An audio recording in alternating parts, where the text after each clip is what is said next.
In the days following October 7th, Israel responded by launching a bombing campaign in Gaza, killing nearly 42,000 Palestinians.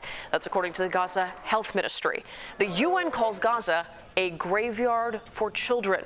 Amidst that uncertainty and chaos, there is a tale of resilience. A toddler with a broken heart and a shattered leg escaped the brutality of war.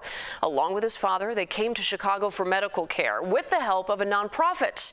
What would happen next would transform the 2-year-old's life forever and the life of a Chicago area UFC champion. Here's Sabrina Franza with this chance encounter that ended up creating an unforgettable bond. Cheese, cheese, cheese. Cheese.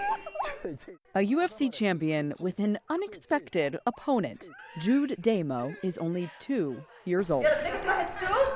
He's from Gaza.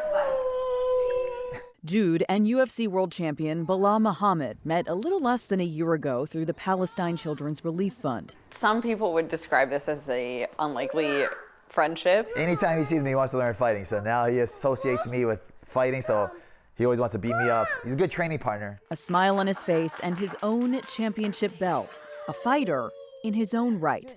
Nothing can erase what these eyes have seen in Gaza. Hey, Jude. Jude's father, Ahmed, married the love of his life, Minna. She was 23 when Jude made their family whole.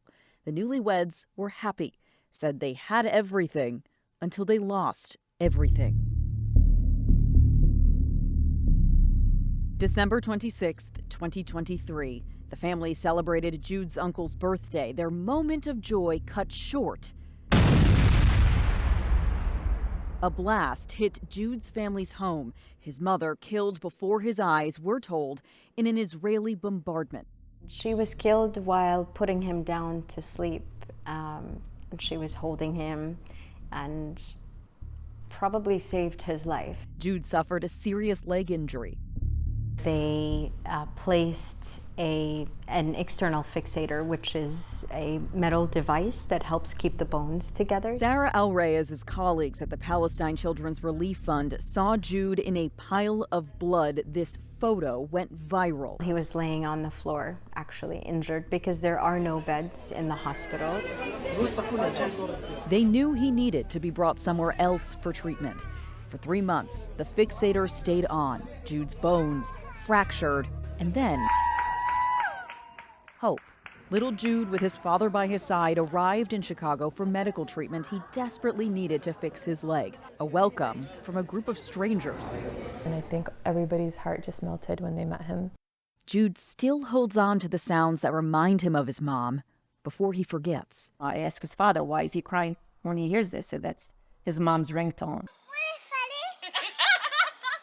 He takes a trip down the slide in Maha Muhammad's backyard, his second home. Hi, Tita. Tita. Tita means grandmother, a name in this case not given by blood, but earned.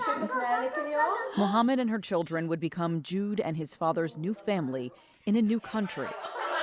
Their wish that more children could escape the war in Gaza so that kids like Jude could taste a little bit of the hope he spreads with his smile. Anytime I get to see him, it just eases my heart. An unexpected but powerful bond. Just gave me something to wake up for every morning. Between a UFC fighter, his family, touched by a little boy who lost so much but gave them so much more.